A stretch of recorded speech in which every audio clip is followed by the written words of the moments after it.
Hi everyone! So sa ngayon tinan natin kung na mensahe ng Panginoon para sa ating lahat.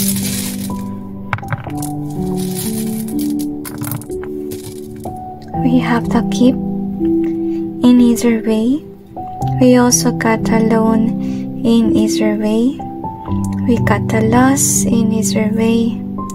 Gusto sabihin ng Panginoon na huwag kang masyadong mag-alala. Okay? Kasi hindi naman lahat ay nawala. Baka iniisip mo na, kunwari kung nawalan ka naman, iniisip mo na lahat nawala. Pero gusto linawin ng Panginoon na tumingin ka sa iyong buhay. Kasi on some point we do have blessings, hindi lang natin kasi nakikita, kasi mas napapansin natin yung bagay na nawawala sa atin. We have the action in reverse. We also got this one. Wow, this is nice, okay? Kasi gusto sabihin ng Panginoon kung ano man yung nawala, babalik yan sa'yo. Especially if you already learned your lesson.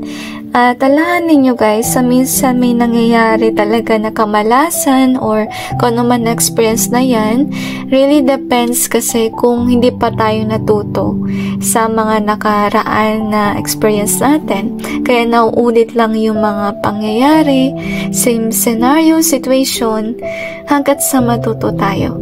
Okay? Pero gustong linawin ng Panginoon na huwag kang mag-alala. Kasi may oportunidad na parating. And with the action being in reverse here, ibig sabihin lang nun, wala kang action na gagawin. Kasi I feel na may darating. Okay? Parang biglaan ba na miracle? So we got the the here in reverse. We also got the done in either way. We also got the out in reverse.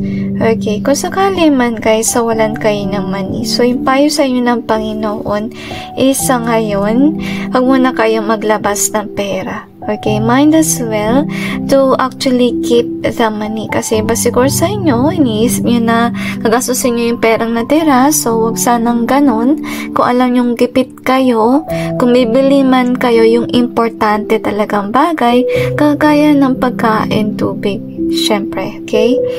So, we have the forgive in reverse. Ipasa nyo din yung panapatawad yung sarili ninyo. Or pwede rin kasi may galit kayo, hate dahil sa mga nangyayari. Gusto sabihin ng Panginoon na, you need to learn to forgive. Okay, kahit yung sarili nyo, patawarin nyo. Kasi, syempre, tao lang tayo, nakakasala din tayo. But on our end, we need to learn from our mistakes. So, we have this one. Our gateway in either way. We also have this in either way. We got the treasure. So, gusto sabihin din ng Panginoon, kung kayo yung tipong tao na mahilig mag-travel, basta gumala or so ever, iwas muna kayo sa ganon. Gusto sabihin ng Panginoon na if you do have losses in money, you need to learn how to save money or invest on the right things. Okay?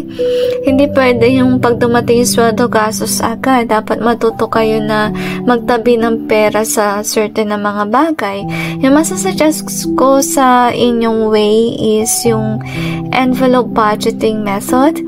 Ma-search yun sa YouTube, okay? Makakatulong yun para makapaglaan kayo ng pera sa mga bagay-bagay sa oras na darating yung pera sa inyo tuwing salary.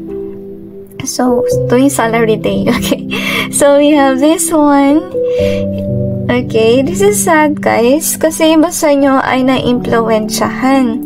We have to fight in either way. Kung sakali man na may nag-impluwensya sa inyo mga tao na mapagastos, may mangyayaring, let's say, fight or away, or pwede rin na may disturbance sa mangyayari sa connection ninyo kasi inaalis ng Panginoon sa iyong buhay yung tao na masamang impluwensya sa iyo kasi maybe because of that bad person, napapagastos ka ng malaki.